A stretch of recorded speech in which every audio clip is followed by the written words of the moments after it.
make sure I keep on task. If I don't do it, I'm like, for anyone who I haven't met yet, my name is Dr. Carrie Watkins. I'm an assistant professor here at Georgia Tech, and it is my honor to be moderating the session on transit. I'm very excited that we have a session on transit. So.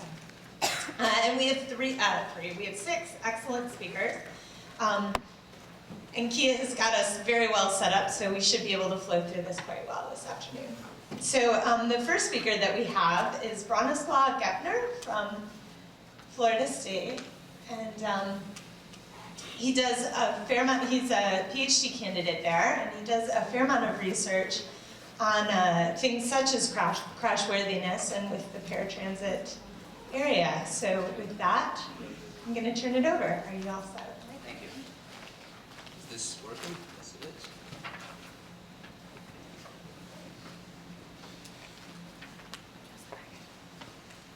Okay, I hope you guys are not too sleepy after that wonderful lunch. I will do my best to keep you awake, so I'll try to do that. So my name is Bronislaw Gepner. I'm working at the Crashworthiness and Impact Analysis Laboratory at Florida State University. Our research team contains of Dr. Jerry Beckezer, who is the lab director, and Paratransit, who is the visiting scholar. He visits us once a year to help us with the research. Jeff Vogel, and a lot of work done for this presentation has been done by Dr. Cezary Bojanowski, who has already graduated from Florida State University. This is a project funded by FDOT Transit Office, and the project managers are Robert Westbrook and Ms. Erin Skippers. We're of course very grateful for their support. And since the new transportation center, ASAP Transportation Center for Accessibility and Safety for Aging Population has been just created at Florida State University, we're very happy to work with them and show what we have done in the past and what we're going to do in the future within that center. So let's start things off. What are paratransit buses? What makes them so special? One thing that definitely distinguishes them from other types of buses, or other types of vehicles, is their build process. As you can see, they're built as 2-stage vehicles. First, the major auto manufacturer, such as Chevy or Ford, builds a chassis, which is then later on bought by the smaller manufacturer called the bodybuilder, which builds a custom-made cage on the back of it. This is basically a passenger compartment oriented per passenger specification. And as you can see, the build process differs by manufacturer. Some of them build it right on the chassis, some of them build it separately and mounted on the chassis, or just build walls separately and then mounted on. So there's a large variability within that sector. So as you can see, Florida State University actually has a couple of these buses. They're used for buses to give campus tours, or just as a transportation buses for students to go in and out of classes. So why is this research important? There's actually no standard that limits manufacturers from the way these buses are built, which is pretty scary, as you can see in this picture. So this is an accident from Orange County, California, from a couple of years ago, where basically a Ford Mustang is sticking out of the side of the bus. You can see that the whole passenger compartment has been ripped off, and it's in pieces next to the bus. The problem was that this cage, there was no structural cage whatsoever within this bus. It was just pieces of metal put together with some fiberglass. It was holding on together when the bus was driving, but on the impact it fell apart.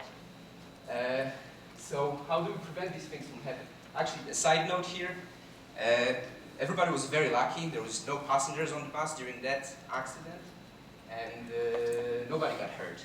Nobody got seriously hurt. I'm actually not aware of what happened to the driver, but let's not think about that.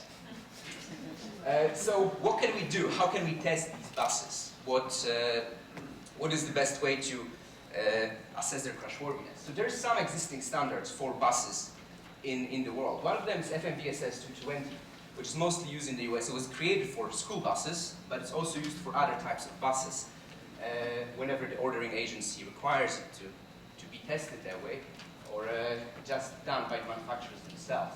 So the idea of it is that you apply a force equals to 1.5 of unloaded vehicle weight to the roof structure of the bus through a rigid rectangular plate, and you measure the deflection. If the roof deflects more than 5 inches, then the bus fails. If it deflects a little less, then the bus passes and withholds that load. And all of the emergency exits need to remain openable during and after the test. So this is the requirement. This is how this test runs. So this is one approach. The other approach is the Regulation 66 test. So the idea of that test is actually a dynamic rollover. You put the bus on a tilting platform, you roll it into the unstable equilibrium, and then the bus free falls under its own weight and basically crashes. If the bus is equipped with seatbelts, you have to put passengers' weights in because they add to the inertia. If it's not, then you test it unloaded. So the pass-fail. The pass-fail criteria is defined by the residual space. So this is defined as a survival space within the bus.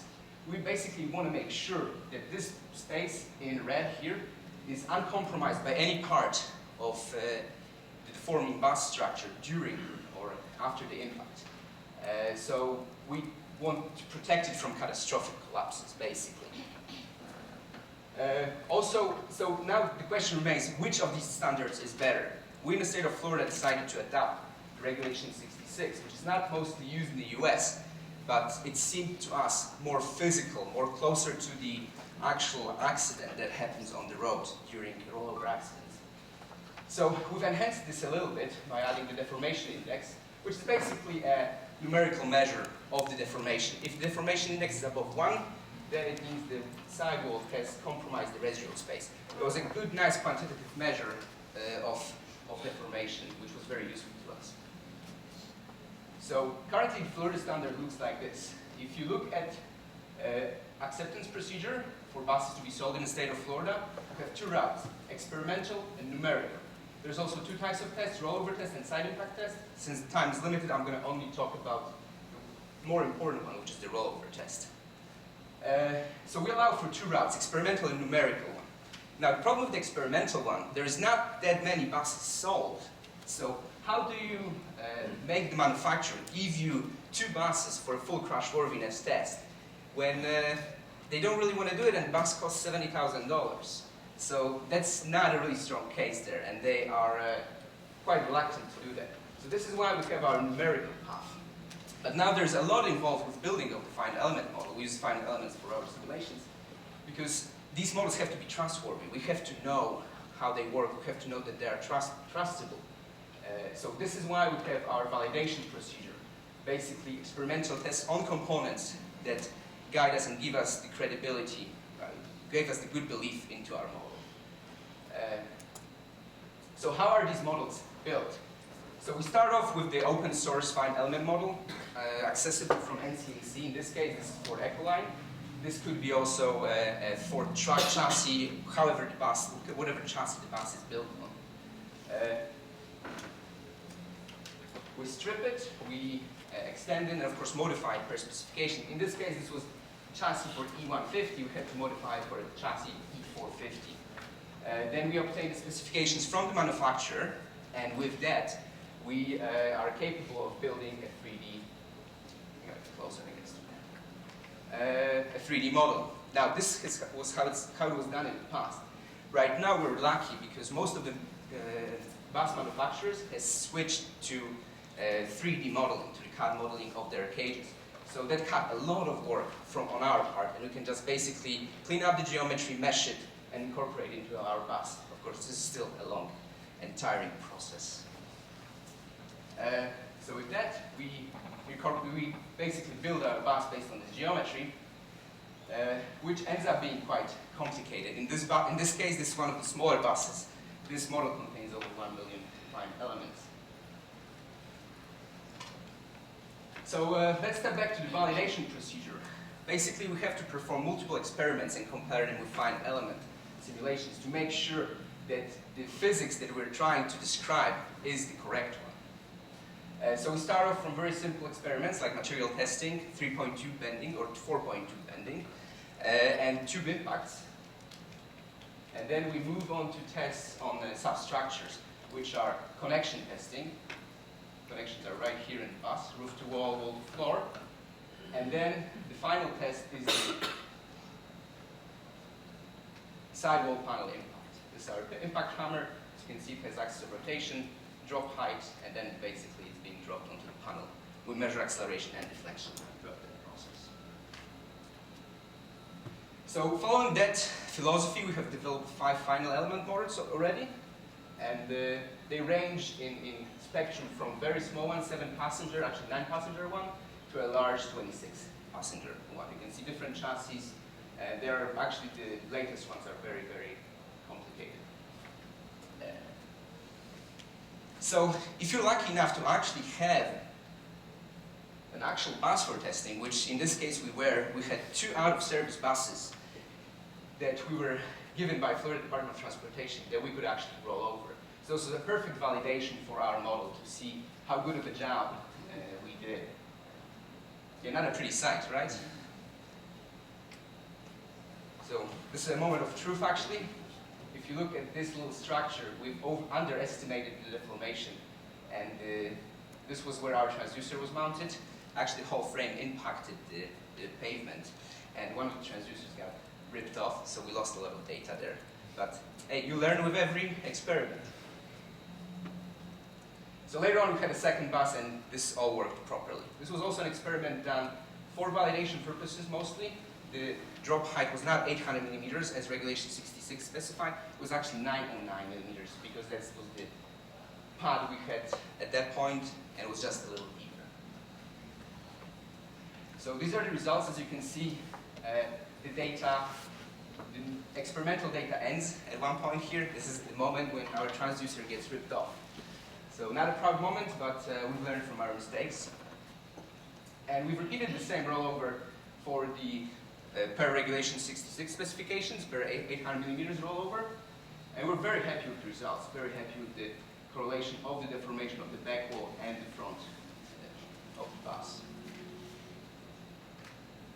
So having a nicely developed and validated final element model gives you capabilities of rerunning it multiple times. So these are the results for the regulation 66 rollover. As you can see, the bus fails the rollover because the deformation crosses 1, and it's actually at the value of 1.2. You can see here the sidewall penetrates the residual space, and basically this bus is considered to have failed the regulation 66 rollover. But since we already had the model, and we had a very good trust in it, we've decided to simulate an FMVSS 220 test on it.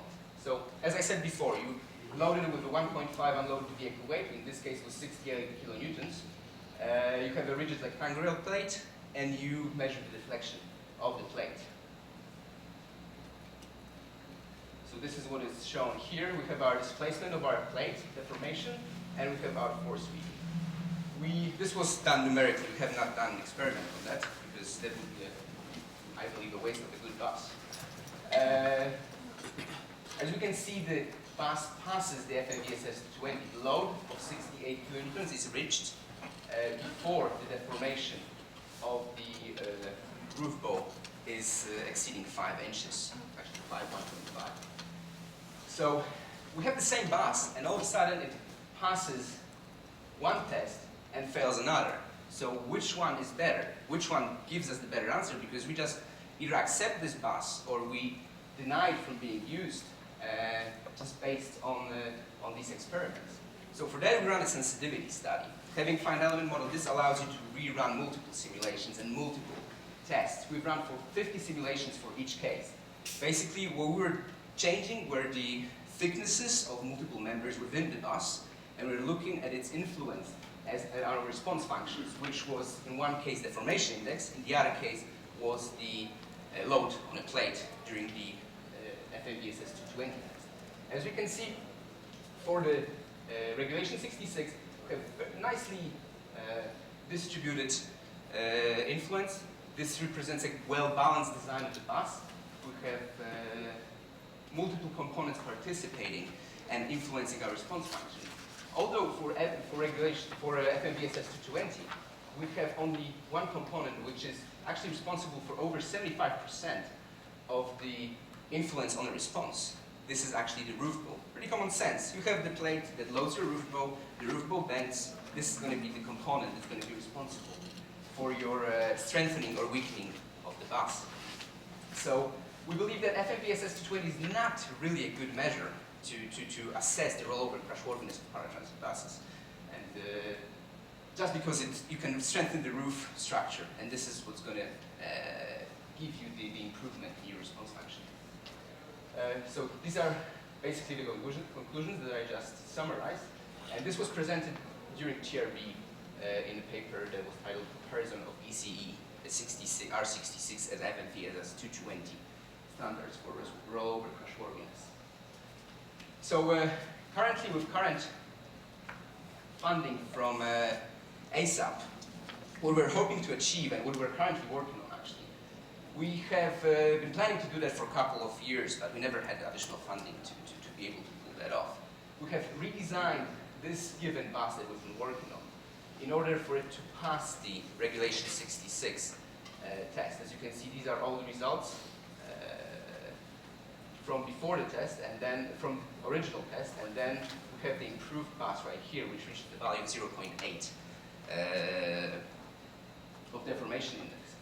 And currently the bus manufacturer is working on building this bus for us. We have purchased, with the ASAP line, we have purchased the actual bus, and they're going to build it for us, and we're going to roll it over for them. So we're going to have direct impact onto the manufacturing of these buses. They're going to learn how to build the buses and what is important, and we're going to get another good research topic from that. So it's a perfect collaboration.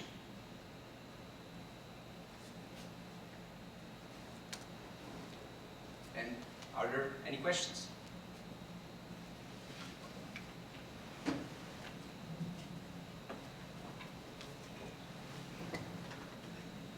I'm sorry, I'm just not all that mechanical.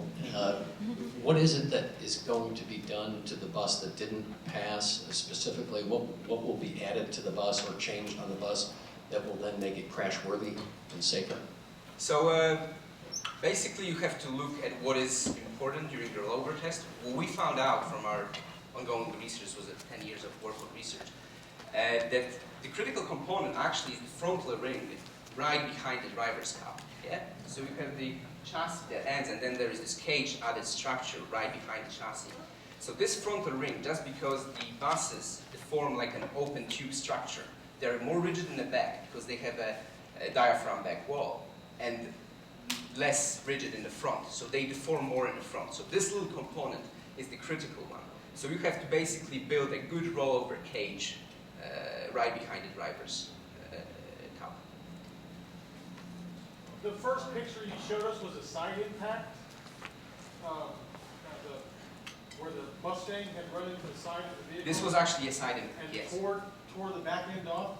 It's tore the whole cage off. Can this model be used at all to simulate that type of accident? This was not this particular bus, but yes, it could be, of course. Did you try that? Yes, we do work on side impacts. Actually, it's going to come up in a second.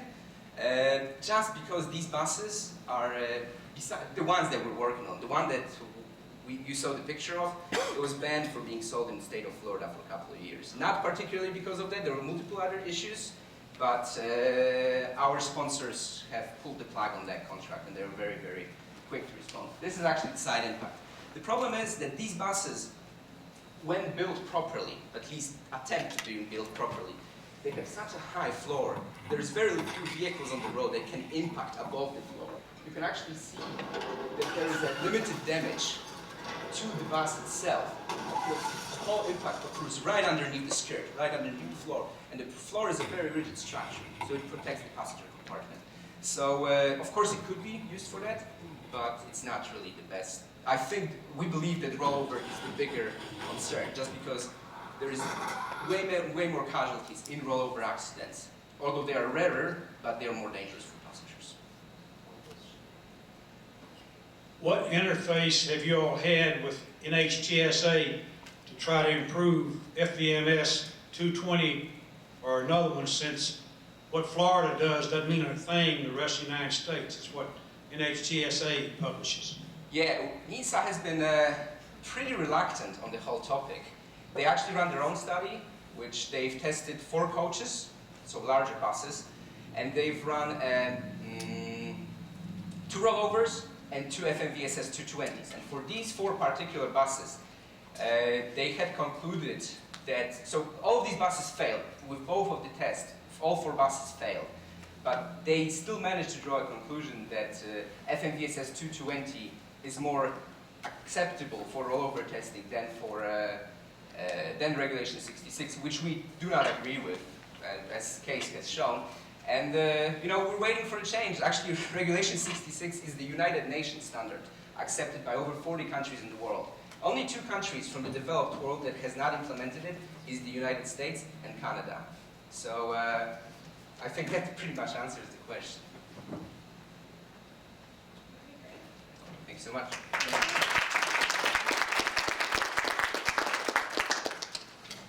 The next speaker, as we trade off microphones and get slides pulled up, the next speaker is Aditi Misra, who is a PhD student in my group at Georgia Tech. And she does a fair amount of research related to bicycle route choice, actually, but she had the opportunity to mentor a master's student of ours, Sarah Windmiller, and this is the results of the work that they did together. So I will turn it over to Aditi.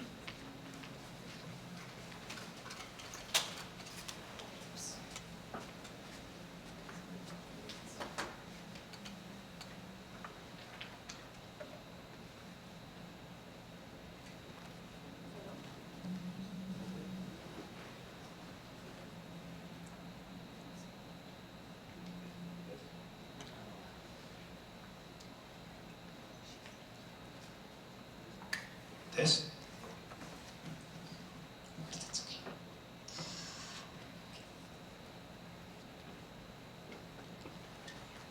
So that started off pretty good way. So I'm Aditi. I am going to present on providing real-time information to transit riders. And we are in search of a platform which the transit agencies can use to reach the maximum number of transit users. This work was, as Carrie mentioned, this work was mainly done by Sarah. I helped her. A part was done by me, but I hope you will find the research interesting. The purpose of this, as I mentioned, of this research was to find a platform that the transit agencies can use to reach the maximum number of users, like to give the real-time information. We have used mainly St. Louis Metro data here, but the methodology is kind of general, so it can be extended to any other transit agencies in future. So in today's presentation, first I will talk about the motivation, why are we even talking about real-time information and platforms and all this stuff. Then we'll look into the national and American transit agencies' trend of technology usage. I will discuss the analysis and the results of St. Louis Metro data that we got. And then we'll conclude with the summary of what we found out from that analysis, and we'll end with the suggestions that we had for St. Louis Metro. So why are we even talking about real-time information and platform? As Candace will tell later, and as Dr. Watkins has shown in many of her papers, real-time information has a positive impact on people's perception of wait time and safety. And so it can translate to a higher number of transit users for the transit agencies. So the agencies are kind of opening up their data to provide real-time information to the passengers.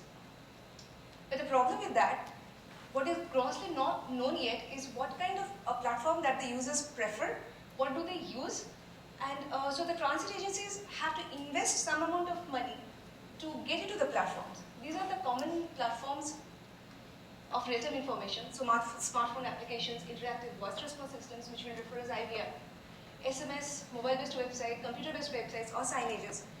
Signages are most prevalent, but any others would require investment from the transit agencies. Until the transit agencies know which platform has the highest capability of reaching the most number of users, it's difficult for them to make the investment. So to answer this question, we first looked at the national and the American transit agency trends. What are the technology adoption trends there? So for cell phone ownership, as of 2013, more than 90% of the Americans own a cell phone.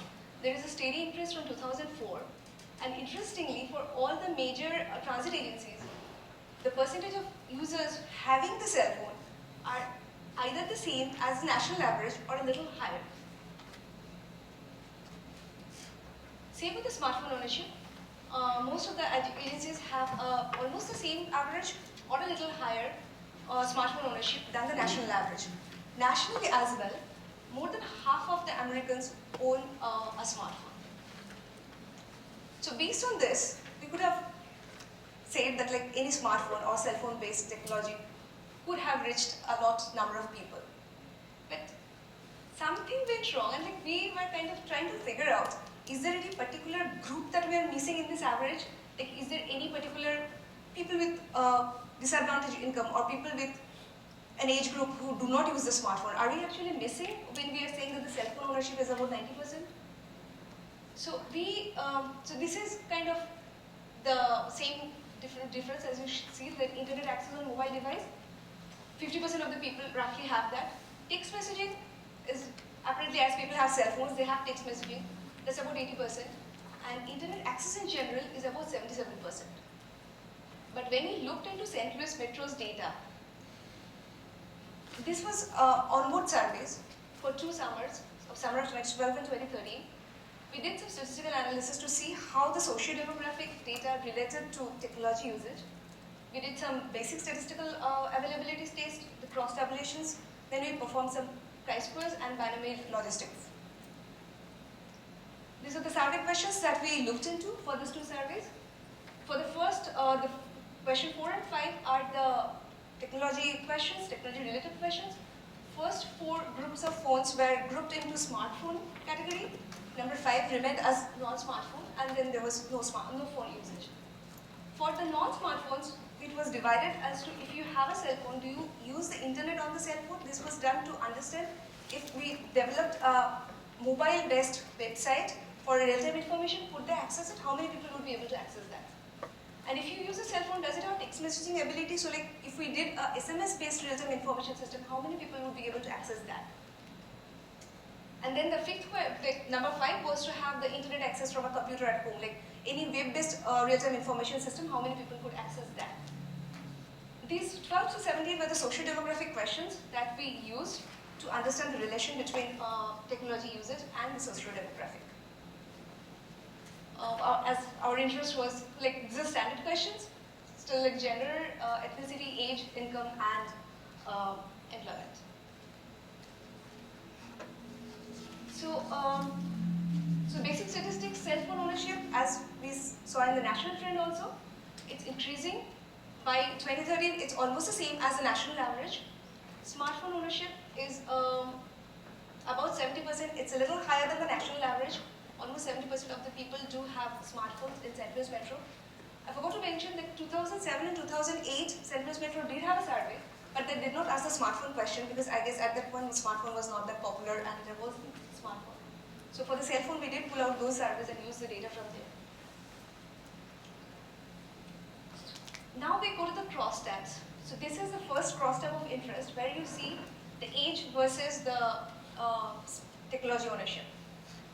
It's kind of an inverse relationship. As the age increases, the technology usage, the adoption rate decreases, particularly for 65 plus age group. The percentage of people using smartphone and the percentage of people not using smartphone are almost same.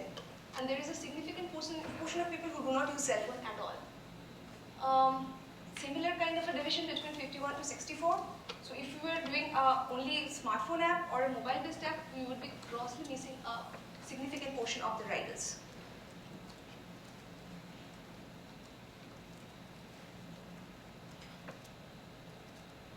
Based on employment status, full-time, part-time student, full-time and student, any kind of employment, those people are, have a higher percentage of smartphone ownership than the people who are unemployed, retired, and homemaker. Kind of logical, but still, like when it comes out in the data, it feels good.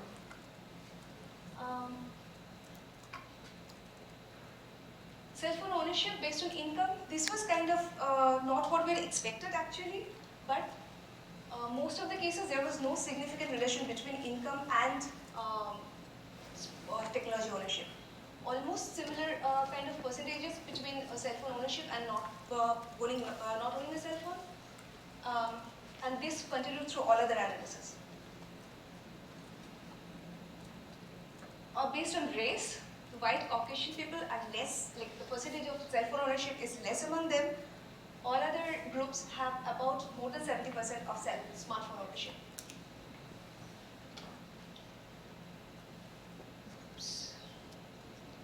So summing up the cross steps, we have the inverse relationship, as we said, the inverse relationship between age and smartphone ownership. The higher age group we go into, there are like less percentage of people who own smartphone. Retired, unemployed, and homemakers are less likely to have a smartphone at all. There is we almost couldn't find any relationship between income and smartphone ownership.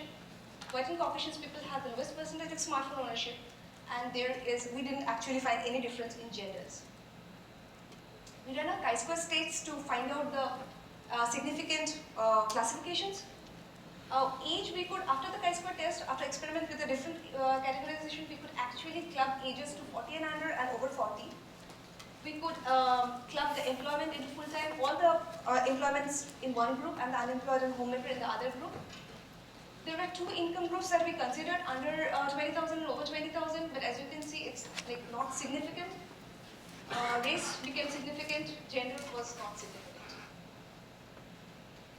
We followed this up with a binary logic model for 2013 and 2012. So what we modeled was not having access to smartphone-based apps.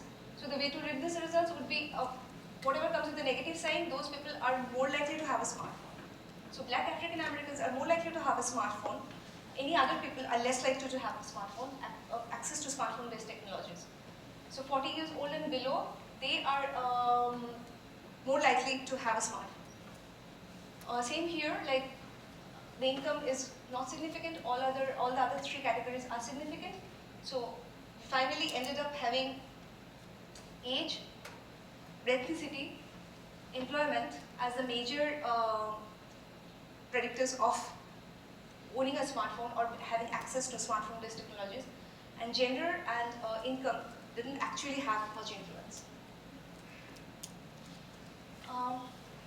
Based on this, we projected this result to a 5-year horizon to see what will happen in 5 years around. We did that based on technology diffusion curve, or the ACE curve. To apply the ACE curve, we did the cell phone ownership pattern for Central West Metro. We plotted that out, and it kind of looks the same as the ACE curve that the technology pattern diffusion shape takes. And we use that to predict the technology adoption rate 5 years hence, like in 2018. And we use the shift share analysis to do that, using the national transit ridership trend, the national population trend, and these are all kind of regression fits, and then we did the technology adoption trend also. So the way we calculated the number of passengers in 2018, or any projected year, is that the predicted number of riders with smartphone in a particular year would be the number of riders in the base year, and then we multiplied that with the increase in the rate of increase in the riders on an average, less the population growth, so that we get the net increase in the increase in the number of riders, and then we multiply that by the technology penetration rate in that age group for that particular year. So if we start out with Central West Metro having 100 riders in 2013, that we are projecting to be around 550 riders in 2018, having a technology penetration rate of 94.58 will give you about 520 riders with smartphone applications, having access to smartphone applications. But this is for age group less than 44. For age group greater than 44, starting out with 100 riders and ending at 750 riders, you will still lose 100 riders who do not have access to smartphone technologies. And that's only for 750 riders. So the implications of the trend analysis shows that for age group of less than 44 years, the smartphone applications do have a nice coverage. You almost have more than 90% of the people having access to it. But for age group greater than 44 years, smartphone doesn't give you a good coverage. And moreover, like since we're clubbing all the age groups into the greater than 44 years age group, we are missing that 64 plus group that we showed at the beginning, and they are likely to have much less than even the 80% group that we have. And technology penetration always has a saturation. For this study, we had a saturation at 90% for the 44 plus group. So it's never going to have the entire user base captured in that technology. So what we predicted after this is like we should have, like, besides smartphone-based applications, we should have another something that will have greater coverage. So while studying that, like what is the other access to technologies, we found that IVR has about 91%. Interactive voice response systems has about 91% coverage among the writers. Mobile-based website was the next, about 71%. SMS and computer-based website. For the overlap, about 67% of the writers have IVR and some other technology. Mobile websites there is 20%, SMS is 44%, and computer is about 50%. So, rounding this entire thing up, what we suggested is, we saw that there was a strong trend towards internet-based technologies. So we will keep the smartphone applications and any other internet-based technologies, but we actually suggested having another interactive voice response system to supplement that smartphone applications, and having some other computer-based websites to have the people like who are sitting at home and trying to find out the real-time information.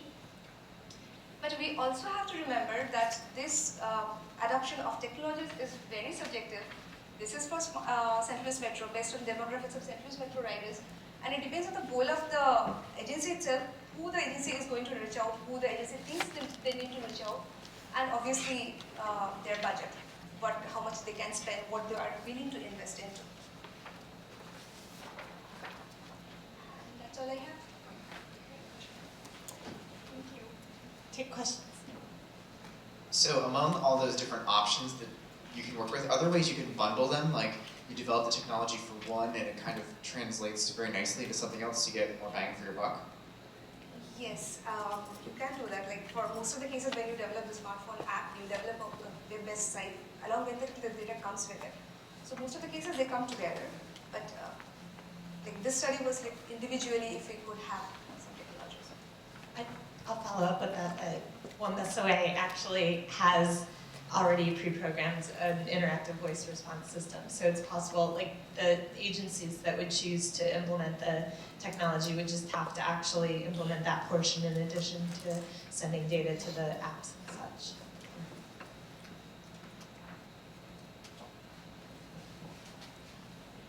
Well, I guess there wasn't radical differences in the percentage of people that own smartphones based on income. I mean, there were below $20,000. I think it was close to 30% that did not have smartphones. And for the higher income, it was more like 86 or something percent. So I mean, I think there's still a difference there.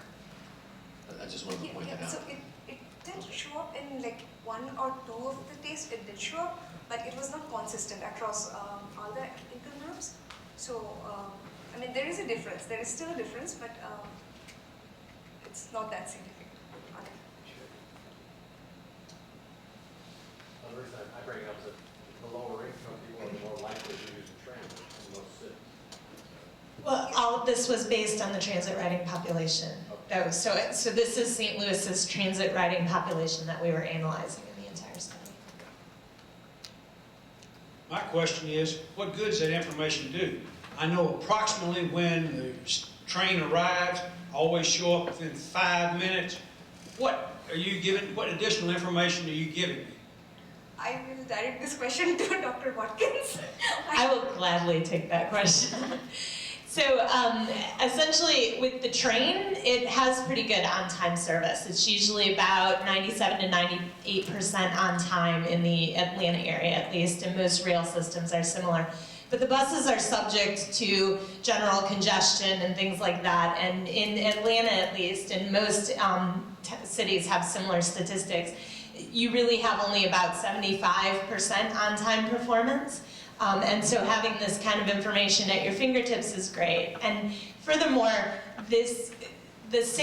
what we're looking at here, we were specifically worried about real-time information and populations we might be missing with this trend towards opening up data and having app developers make smartphone apps and only smartphone apps and that type of thing. But the same sort of thing could be used for, if we're looking at fair media via smartphone applications and things like that. And as we trend in this direction, we're sort of worried about the transit riders we might be leaving behind. that brings up the other question. When I ride the bus to get to the train, to get to the airport, I know what time to walk out of my house and I get it to the bus stop across the street within 5 minutes. Why do I need this? Well, you're very lucky if your bus is that much on time. I would think most people in this room would disagree with that statement. Thank you. All right, I think we'll move on to the next speaker.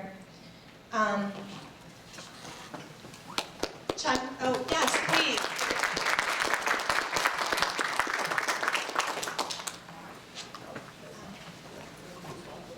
Sure. There are other people in different climates where, I mean, if it's very rainy or it's very cold, that 5 minutes makes a difference to them. And it's very important for them to know that, okay, my bus is running even just a few minutes late, I can stay inside, stay warm, and it makes it more attractive a service for them because now they don't have to be outside with the uncertainty of when is the bus coming, and they can stay in a nice climate control spot. Thanks for that plug, John. All right, so our next speaker is Chanyoung Lee, who is a PhD student at the University of South Florida, who works with Qatar, with some folks that are associated with Dr. Volinski as well.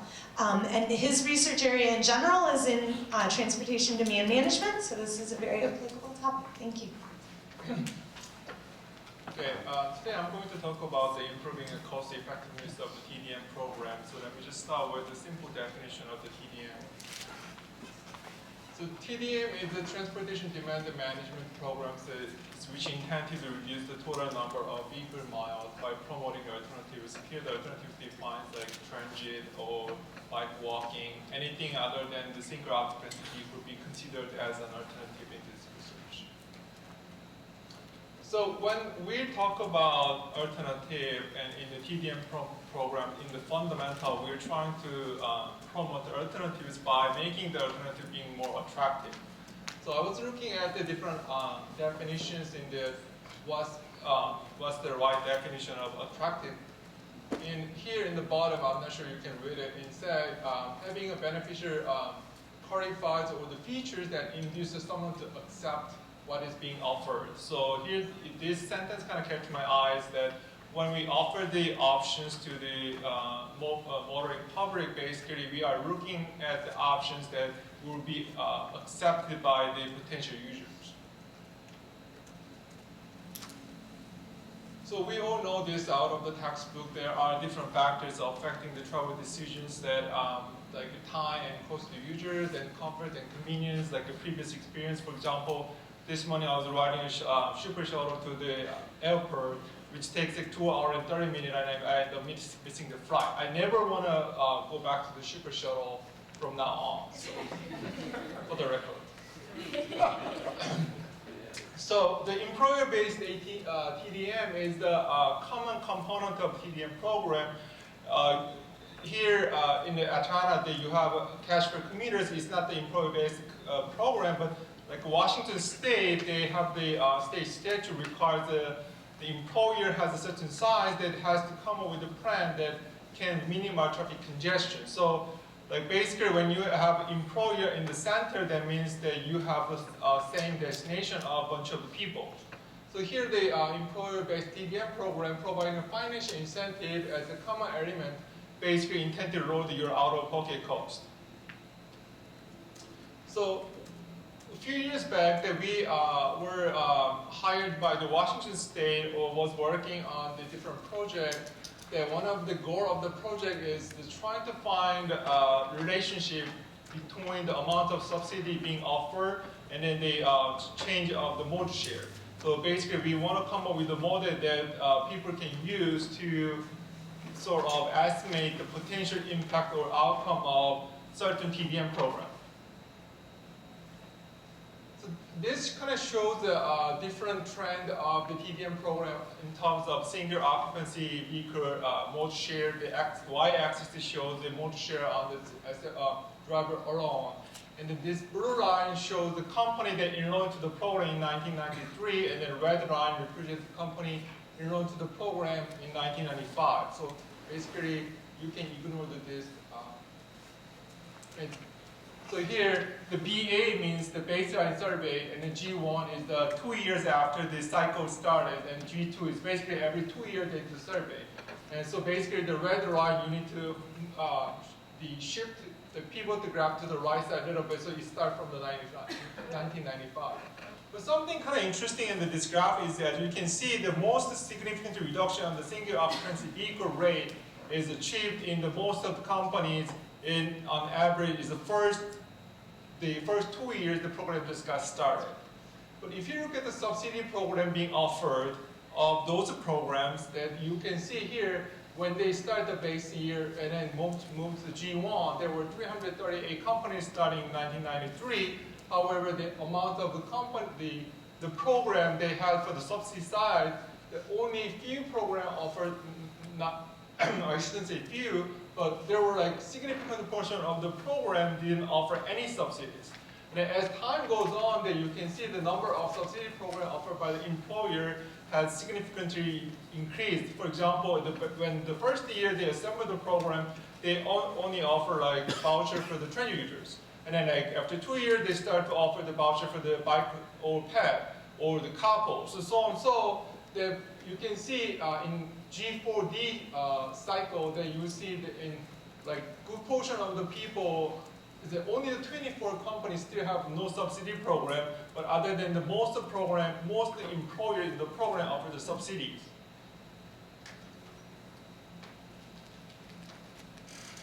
So when we finished the project, we found something unexpected. Like we were hoping to develop nice, fancy models that then we want to present to our clients. This is the model you can use from now on. However, we'd rather find the unexpected results and saying, because like more options and bigger amount of financial incentive do not produce the linear decrease of the driver rate. I mean, which is not too new, but like we also found something kind of interesting. It's called the free rider issues. Like what we found is the program, in order to the bike ped program, they're getting a $5 from the employer every day. The most people, they love to bike, they love to walk. So like we found those people may just do continue to do those kind of commuting behavior without the subsidies. So we assembled the ideas and we started the new project. It's called the Improving Cost Effectiveness to the Financial Incentive in Managing TDM. And this was sponsored by the National Center for Transit Research. So we start with the online panel survey. We about like 50,000 people got invited, and out of the 50,000 people, we received about 24 responses. I think it's pretty good just because the survey was pretty extensive. It was like 55 questions, take more than like 30 minutes, even though we said it's going to only take 10 minutes. So we found something like usual that people would say like, oh, okay, what are the primary reasons why you are not taking public transit for your commute? Then people say that most of people who are afraid of taking a transit or making different choices, they will say taking a transit will increase my commuting time significantly. For example, in Florida, where I live in Tampa, we do have a transit service, but unfortunately, like taking a transit takes almost like 5 times longer to get to my work. And we asked the question that given your current circumstance, why would you make the public transit for your commuter more appealing? It's just, you can see the number one answer is the time. So basically when we look at this kind of responses, we start to think that maybe offering the money may not be enough to people to switch their mode from the single occupancy vehicle to the transit. And the same thing goes on for the couple. And for the couple users, they will say, basically the people say they will need a car to reach in multiple locations. After work, the people go to gym, people go shopping, so they need a car. And for the couple users, that what I would say, maybe financial incentive make this option be a little more appealing, or like a guaranteed ride program, which means like a kind of voucher program. You are guaranteed to have a ride to go home in case of emergency. So when we did the survey, we were trying to get the survey out of the people who are living in the urbanized area. So you can see the geocoded response of those surveys. Like here, the middle section in Florida is Tampa, and then the right down corner is Miami. Okay, I'd like to have attention on this table. Just you can see the white. This is a cross table based on what they've been doing versus what they're going to do. So on the left side, we asked like, what's the return you use, what's your copper experience, and on the right side, on the that's the low, and then each column represents like their intention. But this gray area that shows like people who never did it or seldom did it for the carpooling or transit, and then also they haven't considered. So which means about 63% of survey responded and 71% of people. Those people, I don't want to say they're like hard-headed, but under the circumstance they are not able to become a potential transit users or copper users. So when we are talking about TDM market, that we should focus on this green people only less than like 15% or or 10%.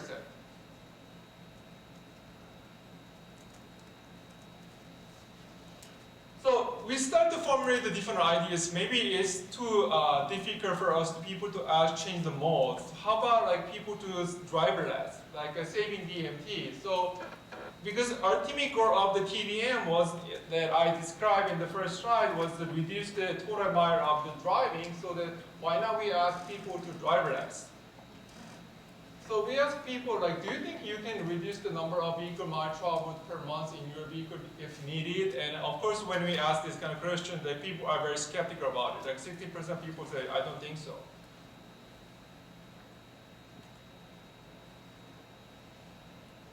However, a little more promising part is when we start to compare the different programs to the BMT saving program, we found at least this option is better than other options. For example, like the program A was $5 for every 20 miles saved, and then program B is $5 for every day you bike or walk, and then program C is $5 for every day you take a public transit, and program D is $5 for every day you couple. Then as you can see, there are 25% people say like none of this program can apply to myself, and then but 36% of people said at least that I can try to reduce my BMT, and then this who were a little more encouraged by looking at this response because this is better than the other options in terms of asking people to change mode.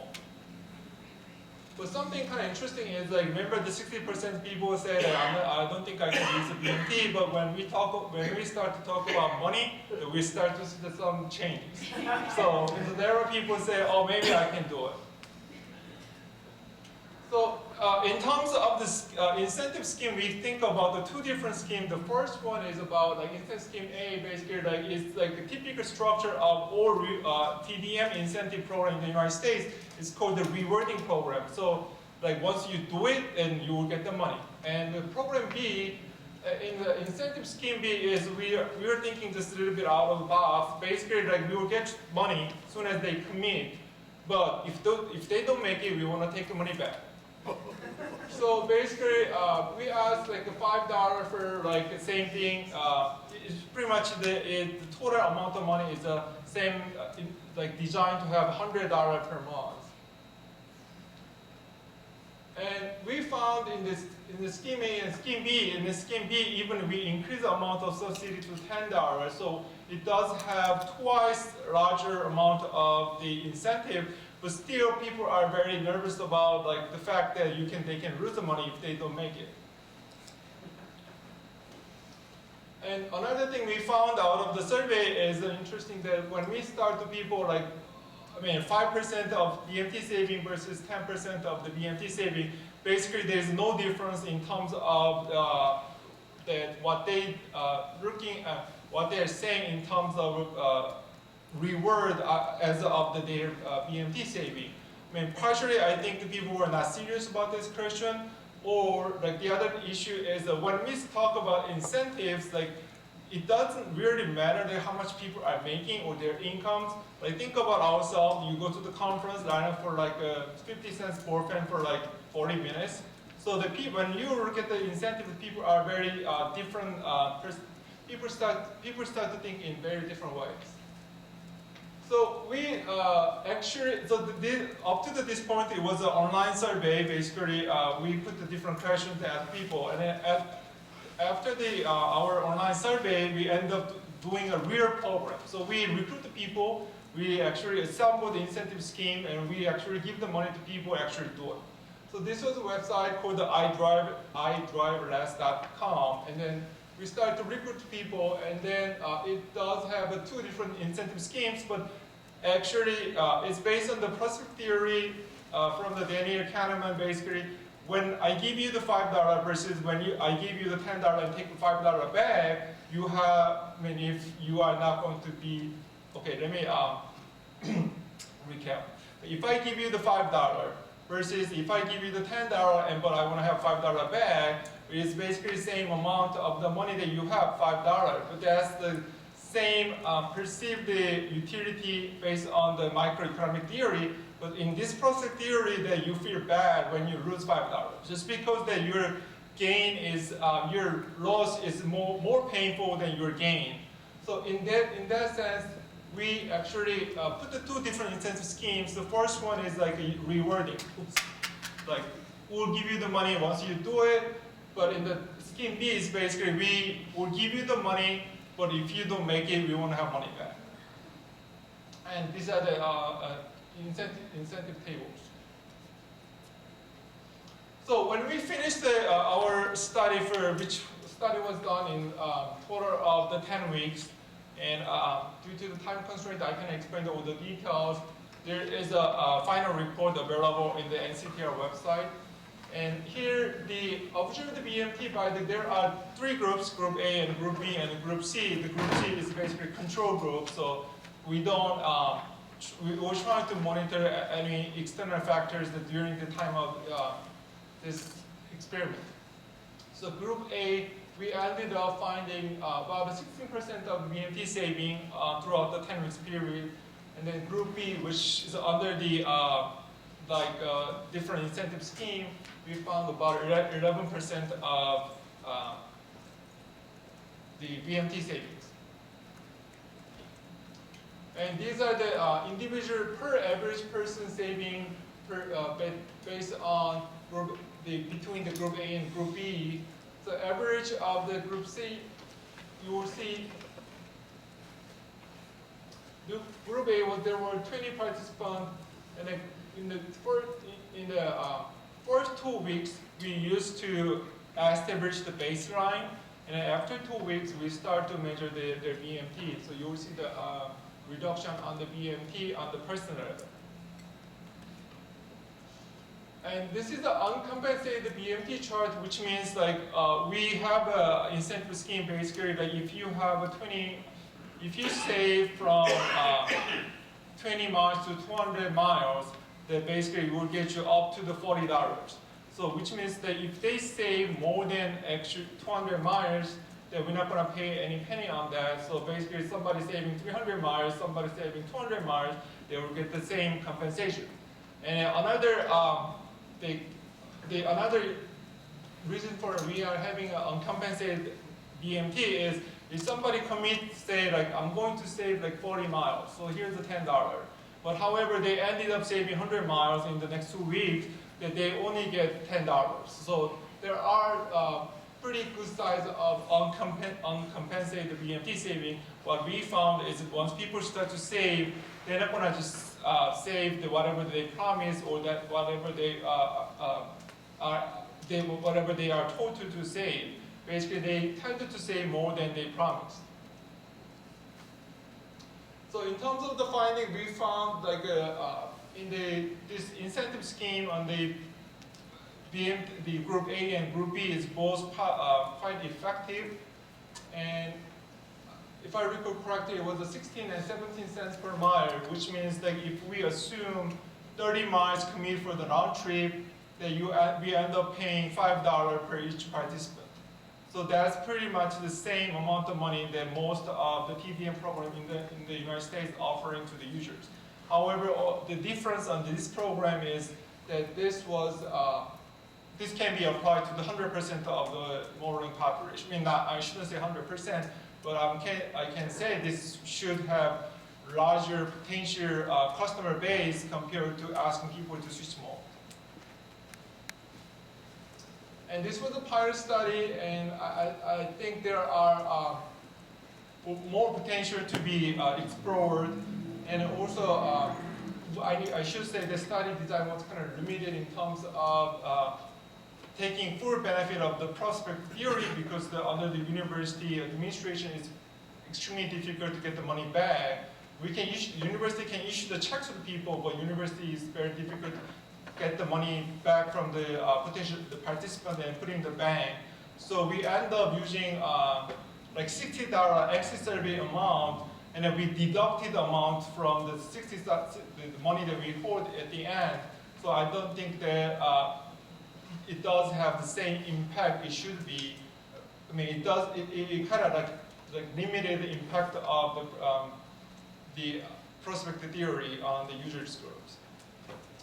Okay, this is my presentation. Love to take questions. I'm always good for a question. Okay.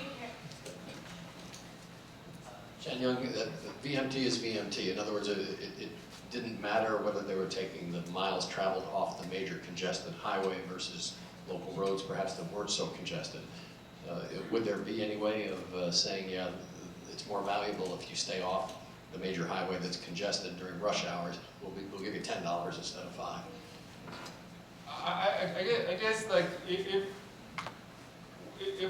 we are heading, I mean, that's like the same argument as the BMT-based tax. Once we have the BMT-based tax, we can actually differentiate like when somebody's using the major highway versus somebody's using like a local road in the middle of the night. Something I found interesting is that we did actually interview with people that what was your strategy to reduce the BMT. Something we found interesting is that most people reduce the BMT not by eliminating their commuting trip. They actually reduce the BMT by eliminating their weekend trips. So we found like this strategy may be good for like, I mean, if you want to have like a better, I mean, if you want to reduce the energy consumption, that this maybe is a better tool to use. But if you're trying to just limit the, if you're trying to eliminate the traffic congestion during the rush hour, this may need to more updated plan, because people are more hesitant to reduce their commuting trips. Thank you. Let's thank Chen.